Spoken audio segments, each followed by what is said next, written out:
ABP news के शिखर सम्मेलन में बहुत गंभीर बातें हो चुकी हैं और अब जिस सेशन की तरफ हम बढ़ रहे हैं, ये सेशन थोड़ा अलग है, थोड़ा हटके है। हम मनोरंजन की तरफ आपको लिए चल रहे हैं क्योंकि इस बदलते भारत में हास्य और व्यंग की तस्वीर बदलती हुई नजर आ रही है। ऐसे में क्योंकि सेशन अलग है तो सेशन की शुरुआत भी कुछ अलग अंदाज से। इस सेशन का मिजाज क्या रहने वाला है, इसका टीजर सबसे पहले मैं आपको दिखाती हूं। स्टेज पर मैं आमंत्रित करूंगी संजय रजौरा को। जोरदार तालियां संजय रजौरा के लिए। 12 साल अमेरिका में काम करने के बाद संजय रजौरा हिंदुस्तान लौटे और यहां आकर स्टैंड अप कॉमेडी का काम ही अपना लिया है इन्होंने। इनके चुटीले अंदाज में एक टीजर हो जाए इस खास सेशन का। संजय जरूर। ये चल रहा है, आप लोगों को मेरी आवाज आ रही है? नहीं आ रही तो फिर कान साफ करके आया करो। मेरे को आप लोगों को देख के यहाँ पे बड़ा अफसोस हो रहा है। आप सब लोग यहाँ पे तफरी कर रहे हैं, चाय पानी पी रहे हैं, खाना पानी खा रहे हैं। वहाँ पे सेना का जवान देखा है बॉर्डर पे कितनी तकलीफें उठा रहा है, और आप लोग यहाँ पे बैठे हुए हैं।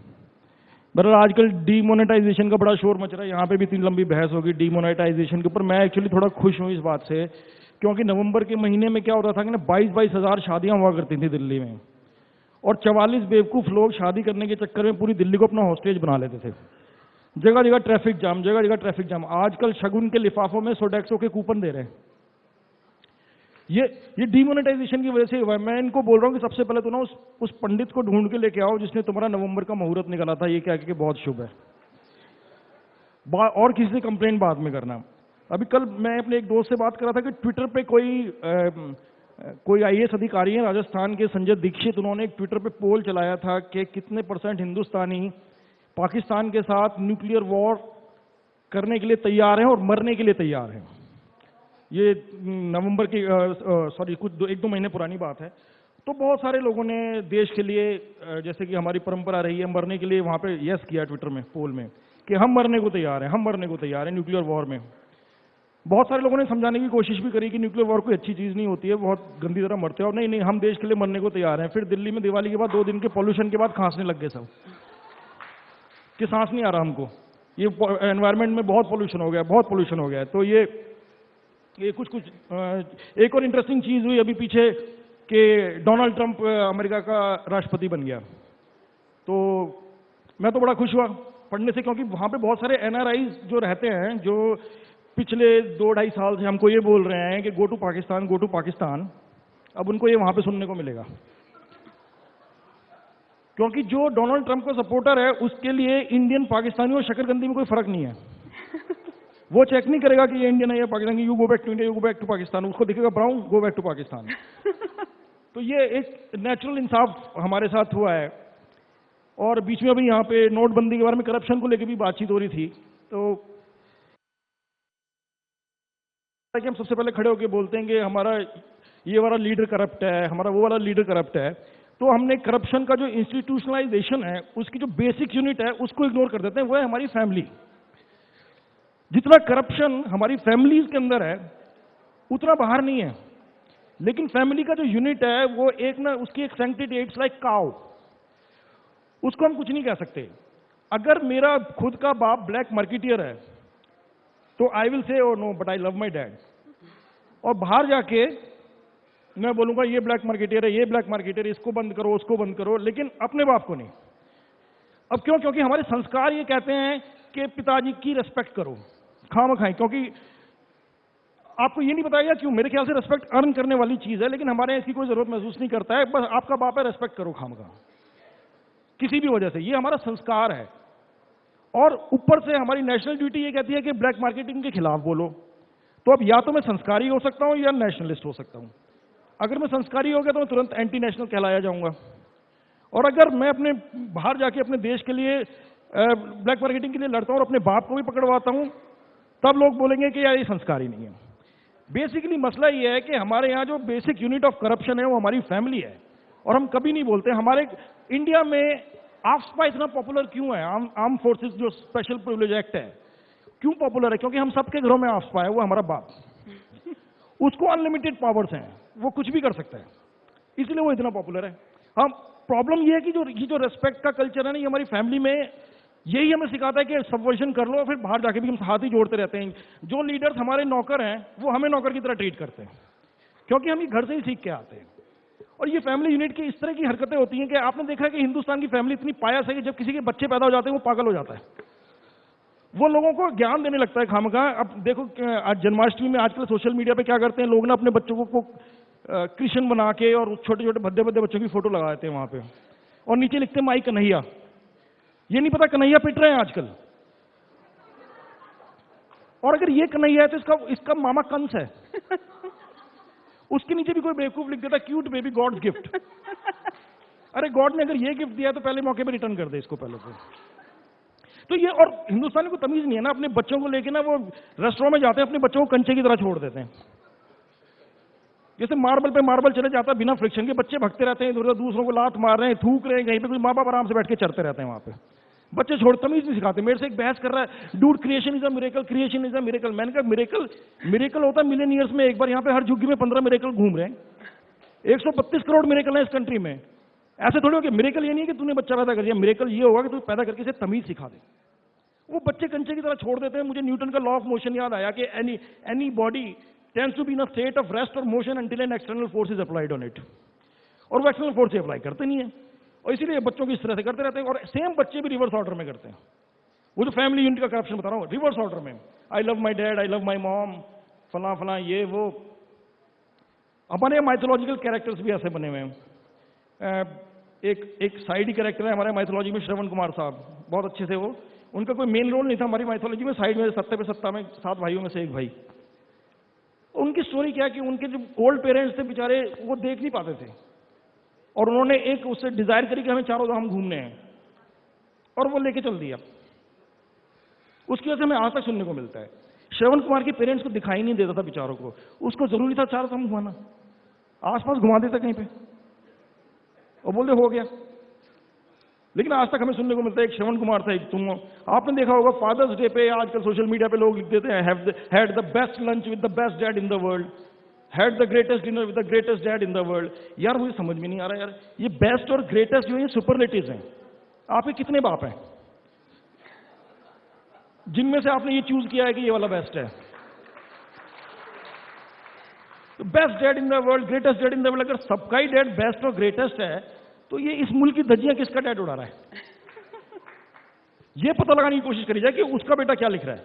और मेरे ख्याल से ये अच्छा इंट्रोडक्शन हो गया 15 मिनट का। अब आप बाकी मेहमानों को बुला लें तो उनको बात कर सकते हैं।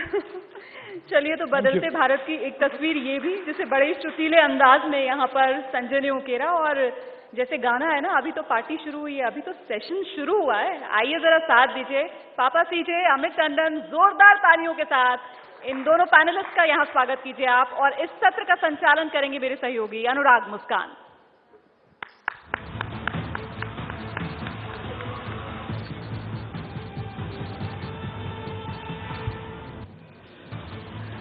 संजय भाई, बहुत अच्छी अच्छी बातें की आपने। अच्छी थी, मेरे लिए तो अच्छी थी। सभी के लिए लाइव हो रहा है टीवी पे, आपने क्या क्या अच्छा बोला है।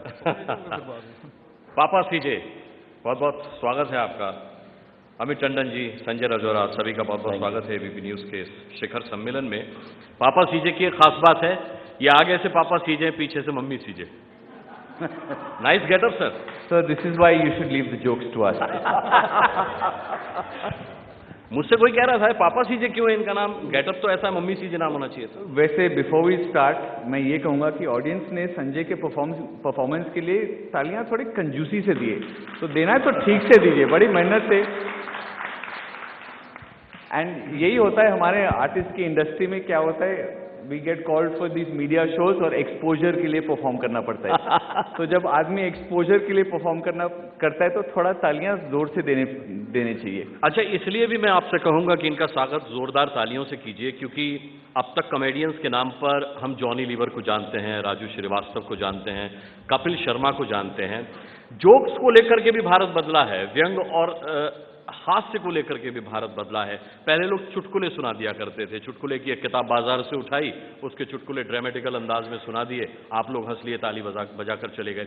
बट ये जो स्टैंड अप कॉमेडियंस हमारे सामने बैठे हैं, ये आपके लाइफ के ऑब्जर्वेशन में से कॉमेडी निकालते हैं। जैसा कि संजय ने भी आपको सुनाया, ये सिचुएशनल कॉमेडियंस हैं जो आप ही की परिस्थितियों को मजाक बना करके इसलिए सुनाते हैं क्योंकि आपको अपनी गलतियों का एहसास हो सके, आपको अपनी खूबियों का एहसास हो सके। तो इसलिए जोरदार तालियां बजाइए, क्योंकि आज के समाज को बहुत ज्यादा जरूरत है। हम सीधे तौर पर ज्ञान कोई देता है तो लेते नहीं हैं, लेकिन अगर कोई गुदगुदी करके हमसे कुछ कहता है, हम इंटरटेनिंग वे में उसकी बात को समझ लेते हैं और घर जाकर हमें पता चलता है कि अरे बड़े काम की बात हम घर ले आए। वो बात समझदारी की ये लोग हम तक पहुंचाते हैं। अमित टंडन का मैं वीडियो देख रहा था नोटबंदी पर। मैं आपसे पूछूंगा कि क्यों शादीशुदा आदमी के लिए आप इतने परेशान हैं नोटबंदी को लेकर के, लेकिन पापा सीजे के बारे में आपको बता दूं कि स्टैंड अप कॉमेडी का कल्चर इंडिया में पापा सीजे ने ही इंट्रोड्यूस किया है।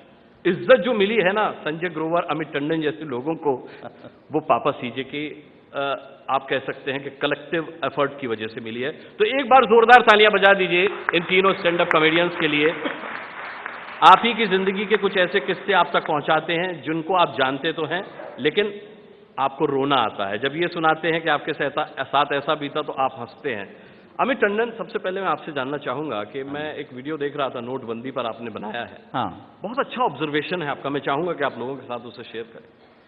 हाँ, मतलब है क्या कि नोटबंदी का हुआ क्या था कि मतलब मेरा ये ऑब्जर्वेशन है कि आजकल पॉलिटिक्स में हम काफ़ी पोलराइज्ड हो गए हैं कि हमारा ओपिनियन किसी पॉलिसी में इस पे डिपेंड नहीं करता कि वो पॉलिसी कैसी है, बल्कि वो पॉलिसी डिसीजन लिया किसने। तो जो लोग मोदी जी को सपोर्ट करते हैं वो मतलब इस पॉलिसी को सपोर्ट कर रहे हैं, जो नहीं सपोर्ट करते वो इसको सपोर्ट नहीं कर रहे, ये नहीं देख रहे कि पॉलिसी क्या है। क्योंकि मतलब मैं वही वो उसमें कहता हूं कि मोदी कईयों के लिए बेटा है और कईयों के लिए बहू है। मतलब बेटा कभी गलत हो ही नहीं सकता। वो शराब भी घर पी के आ जाए ना तो पेरेंट्स कहते हैं कि देखो थोड़ा स्ट्रेस ज्यादा होगा इसलिए पी ली। और बहू जो है, बहू वो घर भी संभाल ले और बाहर कमा भी ले तो कहते देख बेटे को घर पे छोड़ गई अकेले, तो वो कभी ठीक हो नहीं सकती। तो वही हिसाब है। तो हमारा पॉलिसी पे लोगों का ओपिनियन इस पे बेस्ड नहीं है कि पॉलिसी कैसी है, बल्कि इस पे है कि पॉलिसी डिसीजन लिया किसने। और अब धीरे धीरे होता क्या है कि हम तो जैसे रोज कुछ ना कुछ लिखते हैं, तो मैं अपना ओपिनियन एज एन इंडियन लिखता हूं, मैं किसी पार्टी को बिलोंग नहीं करता। पर आजकल आप एक के बारे में लिखो तो दूसरे लोग तुम्हें जूते मारने शुरू कर देते हैं। उनको लगता है कि अगर आप के बारे में लिखोगे तो उनको लगता है कि ये बीजेपी का आदमी है। आप बीजेपी के बारे में लिखो, लोग सोचते हैं कि ये कांग्रेस का आदमी है। आप अब न्यूट्रल हो नहीं सकते आजकल। और वही अब हम कोई भी डिसीजन देखते हैं, कोई भी सपोर्ट नहीं करता। मुझे लगता है कि आज हमारी कंट्री में पार्लियामेंट की यूनिटी के लिए पाकिस्तान बड़ा इंपॉर्टेंट हो गया है, क्योंकि उसी एक डिसीजन पे हम सारे इकट्ठे होते हैं कि पाकिस्तान पे हमला करना चाहिए। और किसी पे कांग्रेस, बीजेपी और आम आदमी पार्टी कभी इकट्ठे नहीं हो सकते, चाहे वो सबका डिसीजन ठीक ले रहे हो। या दूसरा, शायद जब मेंबर्स ऑफ पार्लियामेंट की सैलरी बढ़ती है तो वो दूसरा डिसीजन होता है जिसपे सारे कॉमन होते हैं। पापा सीजे, एक सवाल है जो यहाँ मेरे ख्याल से सभी के मन में होगा। पापा सीजे, ये कैसा नाम? तो मैंने जब कॉमेडी शुरू की थी तो लंदन में शुरू किया था, और मेरा अप्रोच हमेशा यही रहा है कि इंडिया को, भारत को हमेशा बड़े पॉजिटिव लाइट में प्रोजेक्ट करूं। तो जब मैंने यूके में परफॉर्मेंस शुरू किया था तो मैं इंडिया के बारे में बड़े गर्व से बात करता था। और मैंने पापा लगा, सीजे इनिशियल्स हैं मेरे नाम के, और पापा मैंने इसलिए लगाया कि अंग्रेजों को भी लगना चाहिए उनका भी कोई बाप है, तो मैंने सोचा। अच्छा, पाकिस्तान गए कभी परफॉर्म करने? हाँ, पाकिस्तान गए कभी परफॉर्म करने? एक्चुअली मुझे 2 महीने पहले मेरे दोस्त ने बुलाया था परफॉर्म करने के लिए पाकिस्तान। मैंने कहा सुन, अभी कुछ हमारा एक्शन होने वाला है, तू मत बुला मेरे को, मैं आ तो जाऊंगा, वापस नहीं आऊंगा। और इन द सेम आफ्टरनून वो सर्जिकल स्ट्राइक हुआ था। तो आई थिंक अभी के लिए थोड़ा यहीं रह जाओ। तो मेरे ख्याल से आप चले जाते तो इस सर्जिकल स्ट्राइक की जरूरत नहीं पड़ती फिर। कुछ ज्यादा खींच लिया है। आप लोग पिछले 10-12 साल से कॉमेडी कर रहे हैं, स्टेज पर स्टैंड अप कॉमेडी कर रहे हैं, लेकिन आज भी आप लोग आइडेंटिटी क्राइसिस से गुजर रहे हैं। आप बहुत अच्छा मैसेज लोगों तक पहुंचाते हैं, लोग आपकी बात को एंटरटेन करते हैं, लोग आपसे मैसेज ग्रैब करते हैं। नहीं सर, कैसी आइडेंटिटी क्राइसिस के बारे में बात कर?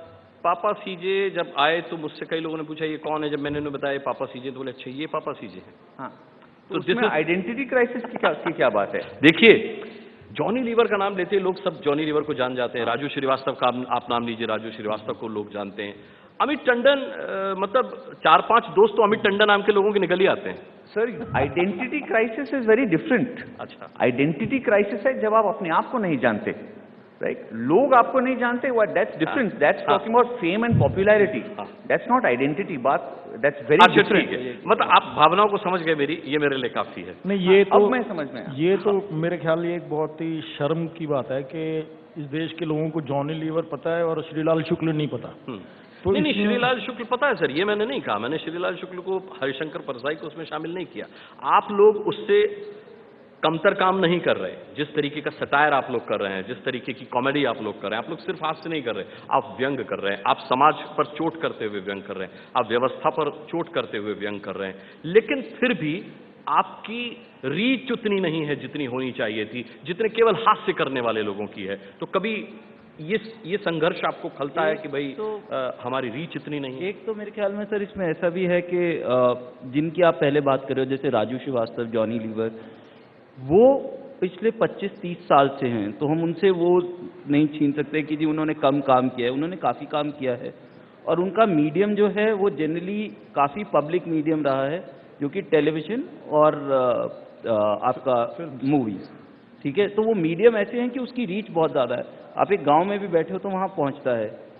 हमारा मीडियम जनरली जिसमें हम ग्रो किए हैं हम सब लोग, वो लाइव है, ठीक है। तो हम जब एक शो करते हैं तो 300 लोग देखते हैं, जबकि एक राजू श्रीवास्तव जी का अगर टीवी पे प्रोग्राम आता है तो वो 30 करोड़ लोग देखते हैं। तो इसलिए वो रीच बिल्ड करने में एक तो टाइम लग रहा है। हाँ, अब इंटरनेट से फ़र्क आ गया है, जैसे आप मेरे वीडियो की बात कर रहे थे, तो वो अब दूसरा मीडियम है जो मतलब जिसकी वजह से हमें थोड़ा फ़ायदा हुआ है honestly. But overall I think फ़र्क बहुत बड़ा ये है कि उन लोगों ने इतने साल लगाए हैं, हमें भी 5-7 साल हुए हैं, तो सीजे को 10 साल हो गए हैं, मुझे 6 साल हुए हैं, संजय भी 6-7 साल 8 साल से हैं, तो हम उनसे अपनी ऊंचाई शायद नाप नहीं सकते मेरे ख्याल में। हमारी ह्यूमर अलग है। हाँ। अगर मैं आज टीवी चैनल के पास जाऊं और बोलूं कि मुझे टीवी शो दे दीजिए, वो बोलेंगे कौन देखेगा आपको? 40 मिलियन लोग कपिल शर्मा को 300 मिलियन देख लेंगे। तो that is what the TV takes. So it's often not a factor of कि हमारी फेम क्या है, बट आप क्या बेचना चाहते हो अपने चैनल पे, कौन देखेगा? हम तो कर लेंगे, हमारी रीच पहुंच जाएगी, पर अगर आपको टीआरपीज नहीं मिलेंगे तो आप क्यों हमें डालेंगे? लेकिन आपको नहीं लगता सीजे के जिस वक्त कपिल शर्मा ने अपना करियर स्टार्ट किया था, उस वक्त आप पैसे लेते थे, आप इतने पॉपुलर हो चुके थे अपने प्रोफेशन में, स्टैंड अप में, कि आप उससे पैसा कमाने भी लगे थे। लेकिन अचानक से कपिल शर्मा और आप में इतना डिफरेंस आ गया कि आप ऑडियंस को, लाइव ऑडियंस को तो एंटरटेन करते हैं, लेकिन अब भी आपके मन में ये सवाल है कि हमें टीवी शो कौन देगा? यू नो, आई थिंक जो चर्चा हम कर रहे हैं बहुत ही सुपरफिशियल लेवल पे है। आप यू आर टॉकिंग अबाउट कौन फेमस है, कौन नहीं फेमस है, मैं कह रहा हूँ किसकी ज्यादा पहचान है, नहीं है। ज्यादा बिक रहा है, व्यंग कम बिक रहा है, आप लोग व्यंग ज्यादा कर रहे हैं, उसके बाद भी आपकी रीच कम है, ऐसा क्यों है? Sir, I think the discussion we should, instead of focusing on reach, let's talk about quality, let's talk about issues. You know, जैसे लोग फॉर एग्जाम्पल आजकल पूरे देश में लोग सोचते हैं कि English language comedy is vulgar, right? क्यों सोचते हैं? क्योंकि जब भी मीडिया में कुछ कवर होता है, जब कोई क्राइसिस होता है, स्कैंडल होता है, तब आप लोग कवर करते हो। अब इंग्लिश लैंग्वेज कॉमेडी क्यों वल्गर है? जब कॉमेडियन जाता है एंटरटेन करने के लिए, उसका एक ही मकसद है कि आप लोग हंसे। अगर आप लोग नहीं हंसेंगे तो हम वो जोक नहीं करेंगे। तो हम वल्गर नहीं है, वल्गर तो ऑडियंस है। आप लोग हंसते हो इसलिए तो हम वो जोक क्रैक करते हैं। अगर आप हंसना बंद करें तो वो जोक हम करेंगे ही नहीं। तो वल्गैरिटी हम में नहीं, आप में है। It's not our fault, right? So that is where the problem comes from. और ये जो बोलते हैं ऑफेंस, ऑफेंस, हम लोग बड़े ऑफेंडेड होते हैं। सर, मैं 9 साल से कर रहा हूं कॉमेडी इस देश में, हमारी ऑडियंस बहुत अच्छी है। और ऑफेंस क्या होता है? Offence has to do with intent. कोई भी कॉमेडियन शो में आके यही, उसका ये ऑब्जेक्टिव नहीं होता है कि मैं लोगों को ऑफेंड करूं, नाराज करूं। अगर मैंने आप लोगों को ऑफेंड किया तो मैं कल खाना नहीं खा पाऊंगा। That is what is paying my bills. क्या होता है, लाइव शो में कभी कोई प्रॉब्लम नहीं होता है, क्योंकि आप मेरा नेचर समझ जाते हैं, आप मेरा इंटेंट समझ जाते हैं, आप कॉन्टेक्स्ट समझ लेते हैं। जब वही लाइव शो को कोई रिकॉर्ड करके इंटरनेट पे डाल दे, टीवी पे डालते, तब कौन देखता है? जो लोग उस कमरे में नहीं थे। 1 मिनट से आपको कैसे पता चलेगा कि मैं कौन हूं, मेरा इंटेंशन क्या है, कॉन्टेक्स्ट क्या है? इसलिए लोग वो क्लिप को देख के ऑफेंड हो जाते हैं। ठीक है संजय, मैं आपके पास आना चाहूंगा और मैं एक सिचुएशन अगर आपको दूं कि जब सबसे पहले आपको पता चला कि नोटबंदी हो गई है, तो क्या थॉट दिमाग में आया? क्या सर सच बोल दूं तो आप प्रॉब्लम में आ जाओगे। तो अब आप मेरे से झूठ बुलवाओगे। तो जब नोटबंदी हुई थी मैं बहुत खुश हुआ था कि देश के लिए अब हम धक्के खाएंगे। तो एक कुछ जूस का आप मेरे को कह रहे थे, आप किस्सा सुनाएंगे कुछ? अरे सर रहने दो जूस सो वो। अब जब आपने कहा था तो अब आपको सुनाना चाहिए, मतलब दिस इज। सर वो एक दूसरी प्रॉपर्टी का हिस्सा है तो उसको मैं यहाँ इस्तेमाल नहीं कर सकता। ठीक है, मत करिए। तो पर ये है कि नोटबंदी का पता चलते ही देखो क्या है ना कि हमें इतने सालों में ये आदत पड़ गई है कि कोई भी राजा आ जाए हमने तो धक्के खाने ही खाने हैं। तो जैसे बंबई में मैं देखा मैंने लोगों को लाइन में लगने में कोई प्रॉब्लम ही नहीं हो रही है, क्योंकि हर चीज़ के लिए लाइन लगाते हैं। उन्होंने कहा एक और लग गई तो क्या फर्क पड़ रहा है। और फिर ऊपर से इस तरह की कवरेज भी चल रही है कि देश के लिए ये नहीं कर सकते, देश के लिए वो नहीं कर सकते।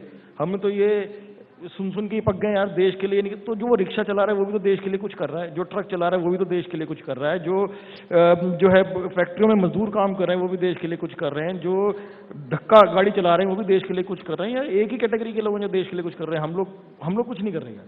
अभी आपने बोला कि हम समाज पे चोट करने की कोशिश कर रहे हैं, हम समाज को बदलने की कोशिश कर रहे हैं। फ्रैंकली स्पीकिंग मेरा तो कोई इंटरेस्ट नहीं है समाज को बदलने में, क्योंकि ये समाज बदल के तो हम करेंगे क्या? तो ये अगर परफेक्ट हो गए तो करेंगे क्या? और ये परफेक्ट है भी नहीं और मेरा कोई इंटरेस्ट नहीं किसी को बदलने में। तो नहीं आप स्टैंड अप कॉमेडियन बन गए? नहीं सर, मैं तो मानता ही नहीं कि मैं कॉमेडी करता हूँ। अगर मैं किसी इंसान को ये बोलूँ कि यार तू बेवकूफ़ी की बातें कर रहा है मेरे सामने बैठ के, और वो कह के यार ये तो कॉमेडी है, तो सॉरी ये कॉमेडी नहीं है, तू बेवकूफ़ है। और अगर मैं ये बोलूँ कि भाई स्वच्छ भारत अभियान इज एन ऑक्सीमोरॉन, हिंदुस्तान साफ है, हुआ है क्या? हो सकता है हम कभी साफ रह सकते हैं, हम अपने घर से कूड़ा निकाल के पड़ोस के घर में डाल देते हैं। अब ये बात मैं अगर बोल दूं, जैसे मैं गाजियाबाद में रहता हूं, वहाँ पे एक मोहल्ले में दिमाग खराब हो गया लोगों का, उन्होंने कहा सफाई करो सफाई करो, उन्होंने सारे मोहल्ले का कूड़ा उठाया से फेंकेगा दूसरे मोहल्ले में फेंक के आ गए। तो ये अगर इस बात को मैं स्टेज पे खड़ा होकर बोल दूं और कोई भाई ये तो कॉमेडी नहीं है, आप हो ऐसे, आप इस किस्म की हरकतें करते हो। आप जिस तरह से हमने सोचा था कि we will respect women now, हमने ये सोचा कि हम अब से औरतों की इज्जत करेंगे, अब से पहले तो जो हुआ अब से हम औरतों की इज्जत करेंगे। और कैसे करेंगे? हमने टैक्सी के पीछे लिखवाना शुरू कर दिया, this taxi respects women. Taxi तो रिस्पेक्ट करती है, कभी किसी टैक्सी को देखा किसी औरत के पीछे भागते हुए? तो बट वैसे टॉकिंग अबाउट रिस्पेक्ट, हम लोगों को कोई इज्जत नहीं मिलती। हम तो कोई इज्जत नहीं मिलती। When I started doing comedy in India, मैं एक आंटी के साथ बात कर रहा था, वो पूछती है बेटा तुम क्या करते हो? मैंने कहा आंटी मैं कॉमेडियन हूं, मैं जोक सुनाता हूं। तो वो कहती है कि जोक तो मैं भी सुनाती हूं, तुम काम क्या करते हो? And the thing is we get no respect. Even जैसे आप अभी संजय को बोल रहे थे यार वो वाला किस्सा सुनाओ। इवन व्हेन वी वो बैक स्टेज, हम बात कर रहे थे कि क्या करना है सेशन में, आपने कहा एंटरटेन करो। मैंने क्या कहा आपको कि हम प्रोफेशनल्स हैं, आप पैसे दो तो एंटरटेन करेंगे। पर सब चाहते हैं कि नहीं फ्री का एंटरटेनमेंट मिले। नोट बंद होने के बाद आप लोगों को दिक्कत काफी आ रही है। पैसे दो तब करेंगे। तो यही हो रहा है। वो तो हम सोच के हम लोग इसीलिए सोच के सब्र करके बैठे हुए हैं कि सीमा पे जवान देखो कितनी तकलीफें उठा रहे हैं और हम इतना नहीं कर सकते। ये सोच के सब्र करे हुए हैं। कभी हम बात कर रहे थे कि प्रोफेशनल्स हैं, पैसे की बात हो रही यार, हमने बोला क्या? मेरे पास यहाँ सेना के कई रिटायर्ड ऑफिसर्स भी बैठे हुए हैं, मैं करवाता हूँ आपका सेना में कुछ जुगाड़ आपका। ये धमकी है? आप जाइए सरहद पर, आपको जाना चाहिए सर। मैं कह रहा हूँ सरहद पे सभी को जाना चाहिए, लेकिन सरहद पे हमें भेजने का कोई फायदा नहीं है। सरहद पे ना आप उन लोगों को भेजो जो मुल्क के अंदर तोड़फोड़ मचाते हैं अपनी बात रखने के लिए, उनको डिबेट करना नहीं आता है। जैसे महाराष्ट्र में बहुत सारी पार्टीज हैं जो पत्थर फेंकने लग जाती हैं, ट्रेन बसें जलाने लग जाते हैं, उनको बड़ा शौक हो रहा है, तो जरा उनको भेजो ना बॉर्डर पे। खैर अब तो नोट बंद होने के बाद ये सब चीजें भी, गतिविधियां भी बंद हो गई हैं। आप तो चलते मैं आपसे जानना चाहूंगा कोई ऐसा किस्सा जिसके जरिए लोग आपको सबसे ज्यादा जानते हो।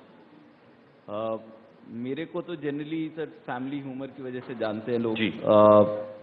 मतलब क्योंकि मेरी कॉमेडी जनरली अपनी वाइफ और बच्चों के अराउंड ज़्यादा है, वहीं पर ही काफ़ी पॉलिटिक्स हो जाती है।